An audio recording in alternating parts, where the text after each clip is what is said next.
मैं हूं शिखिल ब्योहार और आप देख रहे हैं हमारी खास पेशकश सवाल आपका है। और आज हम बात कर रहे हैं राजधानी भोपाल में हरियाली की, क्योंकि राजधानी भोपाल को ग्रीन सिटी के भी नाम से जाना जाता है। लेकिन ग्रीन सिटी कैसे बच पाएगी जब जिम्मेदार ही आंख मूंद कर पेड़ों की कटाई को अंजाम दे रहे हैं। फिलहाल हम मौजूद हैं राजधानी भोपाल के वर्ल्ड क्लास स्टेशन रानी कमलापति के बाहर और यहाँ हम देख सकते हैं कि तमाम लोग यहाँ पर इकट्ठे हुए हैं।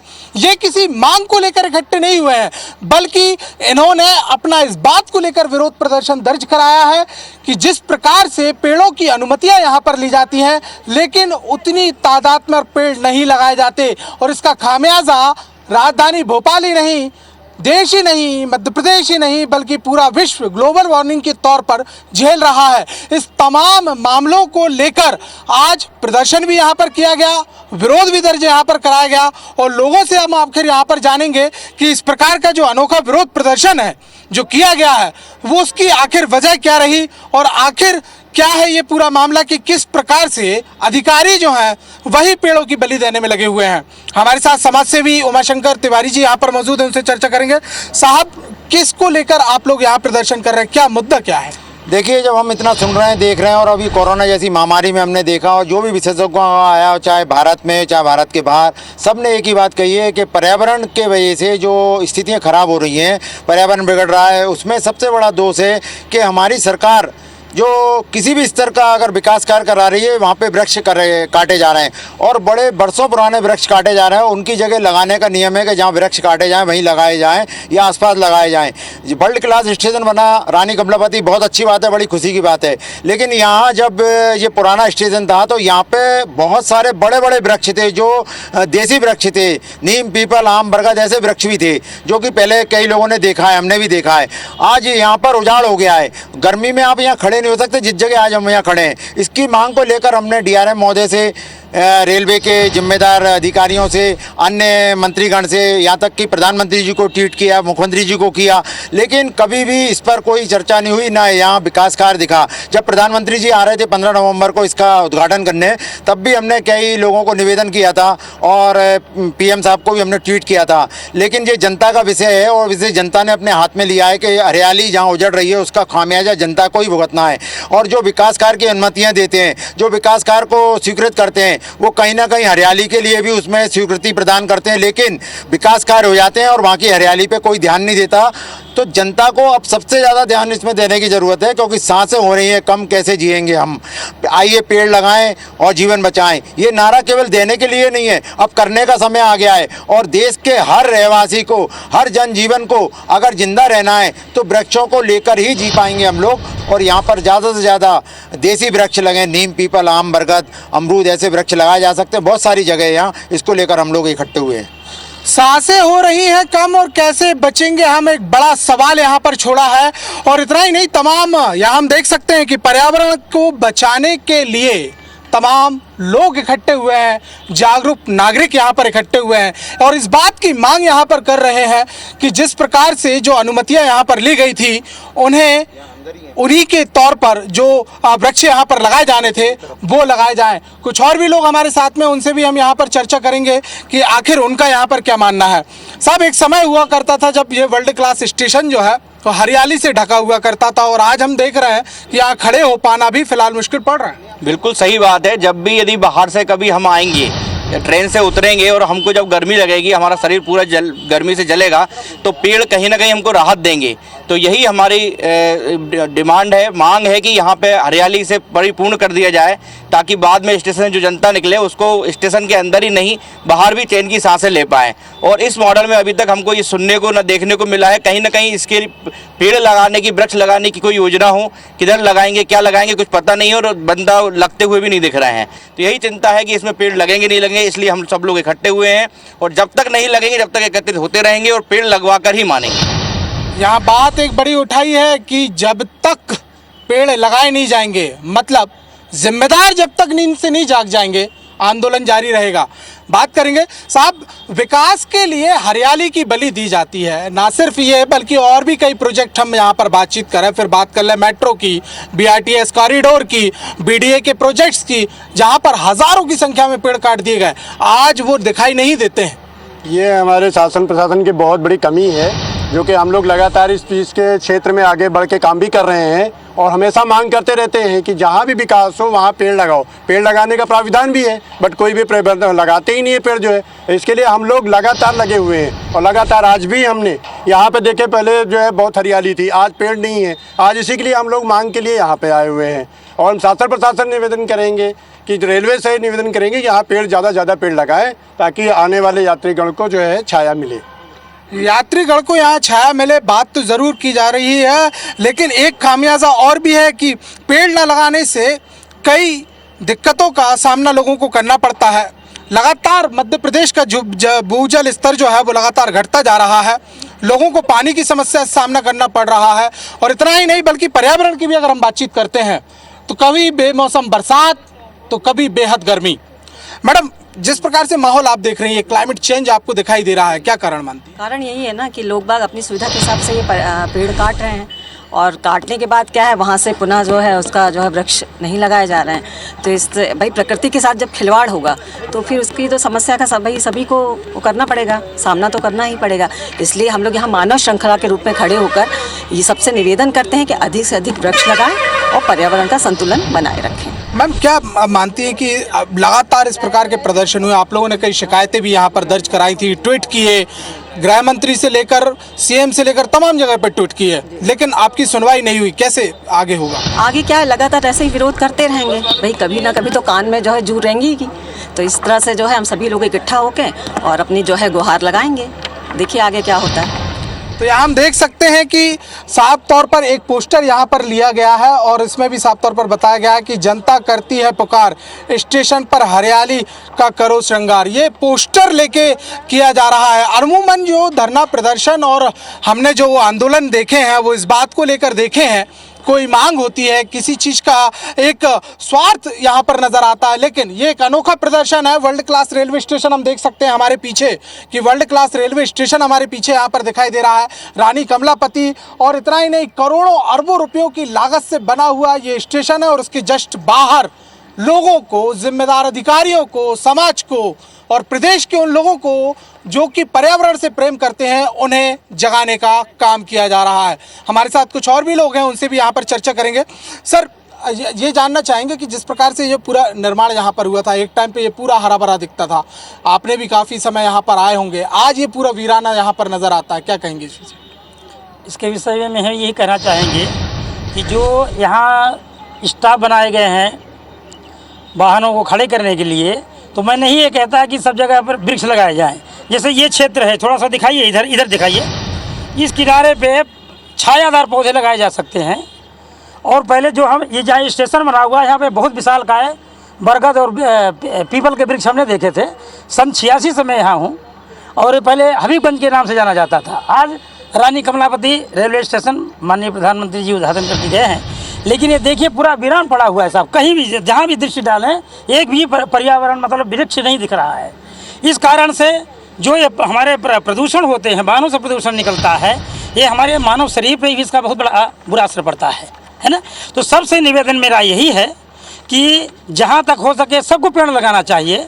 और माननीय जो प्रशासन के वरिष्ठ अधिकारी हैं, जिम्मेदार अधिकारी हैं, मैं उनसे निवेदन करूँगा, चाहे बंसल ग्रुप के हों, चाहे DRM साहब के हों, चाहे रेलवे से हों, यहाँ पे छायादार पौधे लगवाना बहुत आवश्यक है। क्योंकि जब हम उतरेंगे स्टेशन से प्रचंड गर्मी से बचने के लिए, है ना, तो एक पद्माकर सेनापति की एक मुझे याद आता है उनकी कविता कि मेरे जान पौनों भी काहूँ घड़ी भर छाँव में बितवत हैं।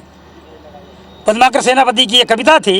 तो प्रचंड जब गर्मी पड़ती है तो मध्याह्न में देखिएगा कभी साहब कि हवा भी बंद हो जाती है, तो कवि कहता है कि मेरे जान पौनों भी काहूँ घड़ी भर छाँव में बितवत है।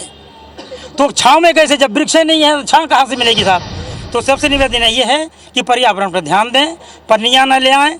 जब जो बाजार जाते हैं लोग, सब पर अपने झोले ले जाएं, झोले में सामान ले आएँ, पन्नियों का बहिष्कार करें और वृक्ष से अधिक वृक्ष लगवाएं। तो यहाँ निश्चित तौर पर एक बड़ी बात यहाँ पर कही कि जिम्मेदारी सबको निभानी होगी, लेकिन ये चीज़ का भी एक नज़ारा है कि वर्ल्ड क्लास स्टेशन जिस प्रकार से बनाया गया है, उसकी डिज़ाइन किस प्रकार से है कि देखिए ये वर्ल्ड क्लास स्टेशन है, ये बात यही के लोगों ने कही जिन्होंने यहाँ पर सालों से, बल्कि यूँ कहे 30-30, 40-40 सालों से उन वृक्षों की ठंडी छाँव को सहा था, जिन्हें कटते हुए उन्होंने अपनी आंखों से देखा और अब अपनी बात अपने दर्दों के माध्यम से अपनी जुबान से निकलती हुई नजर आती है। और ये तस्वीरें हैं साफ तौर पर जो इस बात को बयां करती हैं कि किस प्रकार से प्लानिंग की गई है कि इतना खाली स्थान फिलहाल यहाँ पर बचा हुआ है, लेकिन उसके बावजूद भी यहाँ पर वृक्षारोपण नहीं किया गया, वो भी तब जबकि नियम के कठोर प्रावधान किए गए हैं, तमाम प्रकार के ऑडिट यहाँ पर किए गए। और मध्य प्रदेश भी एक ऐसा राज्य है यहाँ पर ग्रीन ऑडिट किया जाता है,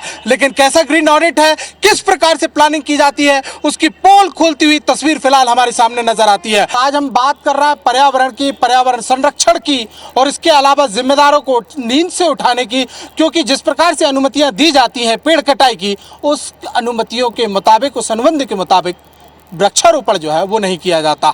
हमारे साथ लोग हैं, हम उनसे यहाँ पर चर्चा करेंगे कि आखिर वो क्या इस पूरे मामले पर कहेंगे। साहब, जिस प्रकार से अनुमतियाँ लेते हैं, पूरे अनुबंध होते हैं, लिखा पढ़ी यहाँ पर होती है, लेकिन उस हिसाब से काम नहीं हो पाता, किसे जिम्मेदार मानते हैं? सरकारी जो कर्मचारी है वो अपना काम प्रॉपर तरीके से करते नहीं है, इसलिए काम कोई भी नहीं होता। और इसीलिए हर आदमी ये चाह रहा है कि प्राइवेट में ही काम कराएं, और प्राइवेट में थोड़ा सा मतलब जल्दी काम हो जाता है। सरकारी मतलब अगर हम सरकारी कार्यालय में जाते तो हमें ऐसा लगता है कोई अपराध कर दिया हमने, और हमको इतना लटकाया जाता है। जैसे एक समय ऑफिस सीरियल आया था, वो बिल्कुल सत्य घटनाओं पर आधारित है वो, अगर कहा जाए तो। यानी साफ तौर पर ये कहना चाह रहे हैं कि डर्राशाही है और इसी कारण से नियमों का पालन नहीं होता और कोई कर्मचारी अपना काम करने नहीं जाता। मुझे ये लगता है 11-12 बजे जाएगा और उसको थोड़ी देर में अपना काम करके आ जाता है, जहाँ तक मैंने देखा है ना। साहब, ग्रीन सिटी भोपाल को बोला गया, काफ़ी नामों से जानते हैं हम, टाइगर सिटी भी बोलते हैं, झीलों का शहर बोलते हैं, ग्रीन सिटी भी इसको बोला जाता है, लेकिन जिस प्रकार से कटाइयाँ यहाँ पर हो रही है, क्या लगता है आपको ये तमगा बच पाएगा भोपाल के लिए? नहीं बच पाएगा जब तक के जिम्मेदार अधिकारी एक्शन में नहीं आएंगे, उस पर रोक नहीं लगाएंगे, जब तक कि ये कटाई चालू रहेगी, ये रुकने वाली नहीं है। हम चाहते हैं कि उस पर जिम्मेदार अधिकारी तत्काल प्रभाव से एक्शन में आए और इस पर रोक लगे।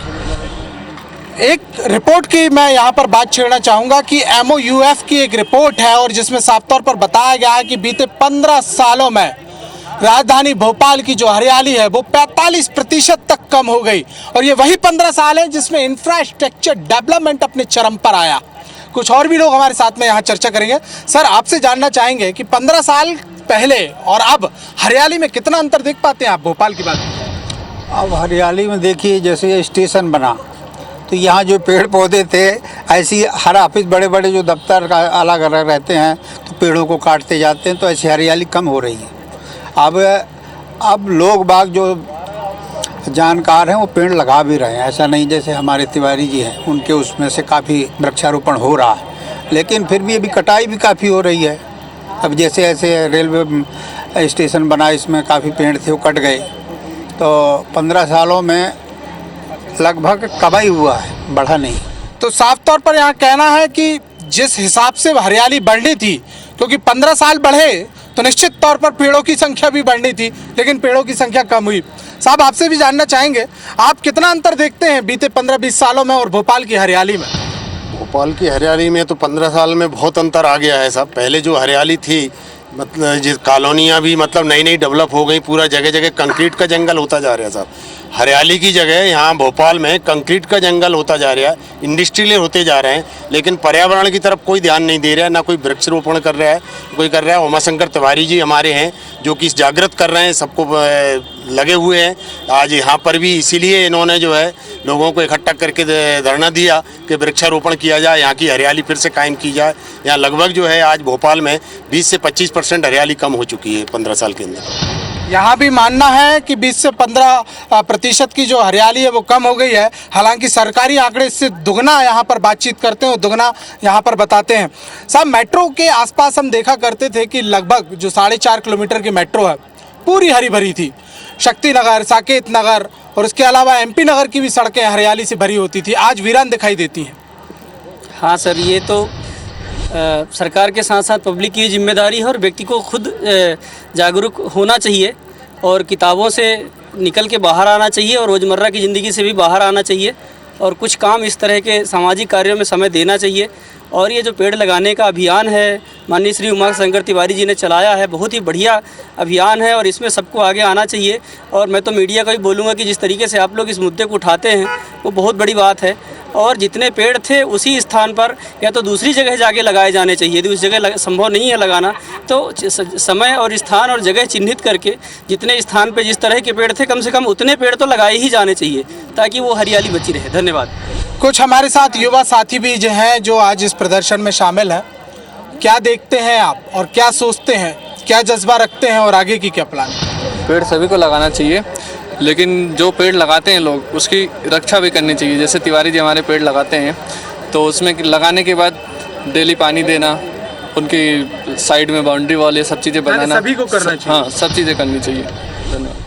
तो यहाँ साफ तौर पर कहना है कि सभी को अपनी जिम्मेदारी निभाना चाहिए, लेकिन जिम्मेदारी उस बात की भी होती है कि प्रावधान लिखे गए, नियम बनाए गए, उनकी मॉनिटरिंग की व्यवस्था की गई, लेकिन उसके बावजूद भी ना सिर्फ वर्ल्ड क्लास स्टेशन बल्कि 15 सालों में 40% हरियाली की बलि चढ़ गई।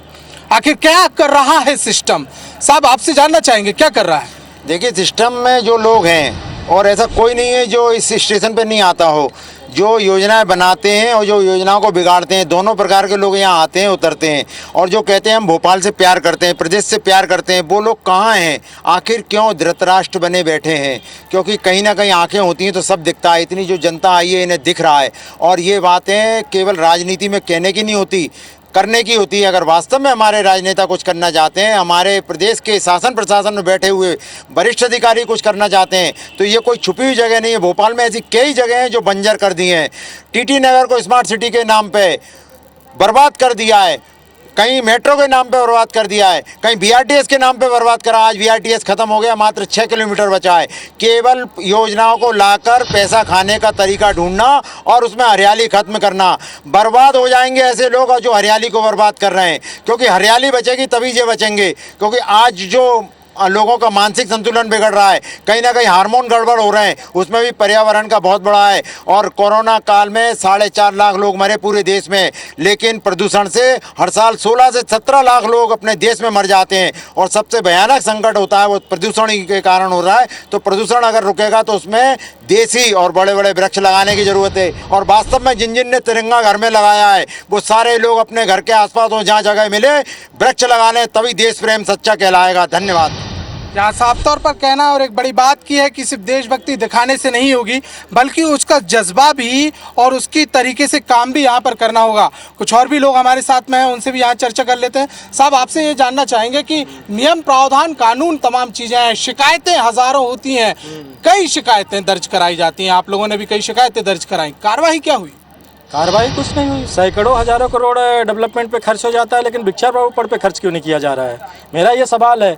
जब 3 साल 4 साल एक प्रोजेक्ट को तैयार करने के लिए लगता है, प्रोजेक्ट तैयार होता है, उसकी ड्राइंग बनती है, उसकी हर चीज़ बनती है, तो पहले पौधा लगाए ना, पौधे वृक्षारोपण करें। जब तक प्रोजेक्ट 3 साल 4 साल में कंप्लीट होगा तब तक वृक्ष बड़े हो जाएंगे, छाँवदार हो जाएंगे। आज इतनी गर्मी लग रही, आपके सामने हम लोग खड़े, कितना धूप, गर्मी, कहीं भी पेड़ नहीं है। डिवाइडर मतलब पार्किंग भी बना रहे हैं, तो पार्किंग में अगर पेड़ लगाया जाए किनारे किनारे तो गाड़ियां भी, वाहन भी खड़े हों, वो भी छाँव में रहें, आदमी स्टेशन से बाहर निकले खड़े हो जाए छाँव पे। इस तरीके का डेवलपमेंट, तो वृक्षारोपण आप कब तक उजाड़ते रहोगे भैया? विकास करिए ना, लेकिन वृक्षारोपण के साथ करिए। हमें जीने दीजिए, सांस चाहिए। आज सांस, ऑक्सीजन की कमी कितनी अभी हुई है कोरोना काल में। ऑक्सीजन सिलेंडर लगा लगा के लोग सिलेंडर ढूंढ ढूंढ के ऑक्सीजन को ढूंढ रहे थे। कहीं ना कहीं प्लानिंग में खामी की बात यहाँ पर कही है। साहब किस तरीके की खामी आप समझते हैं, क्योंकि ग्रीन भोपाल अपनी पहचान खोता जा रहा है? बिल्कुल, मैं मानता हूँ बगैर पेड़ों का काटने का बिना भी डेवलपमेंट हो सकती है, अच्छी सी हो सकती है। जो पेड़ पौधे यहाँ पर थे, अच्छे अच्छे बड़े बड़े पेड़ों बड़ा होने के लिए 10 साल 20 साल लगता है। उस पेड़ों को ऐसे ही रख करके, छोटे छोटे पेड़ चाहिए तो काट ले, बड़े बड़े पेड़ों को वैसे ही रख करके, वैसे आसपास में थोड़ा डेवलपमेंट, बेंच बना दो बैठने का। लोगों को, बुजुर्ग लोग आते हैं, चल नहीं पाते हैं, वहाँ पर बेंच में बैठेंगे, छाया मिलेगी उनको।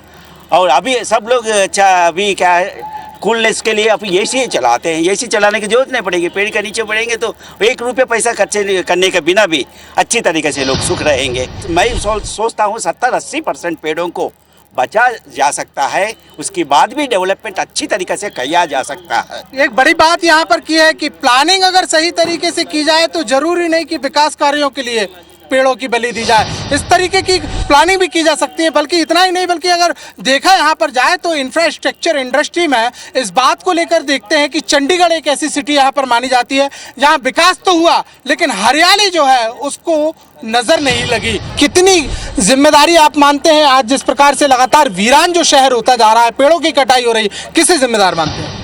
बहुत जिम्मेदार है, शासन को पूरी जिम्मेदारी से काम करना चाहिए। विकास तो जरूरी है लेकिन पब्लिक के लिए पेड़ भी लगाएं। सांसें कम वैसी हो रही है, पेड़ नहीं लेंगे तो सांस कहाँ से मिलेगी?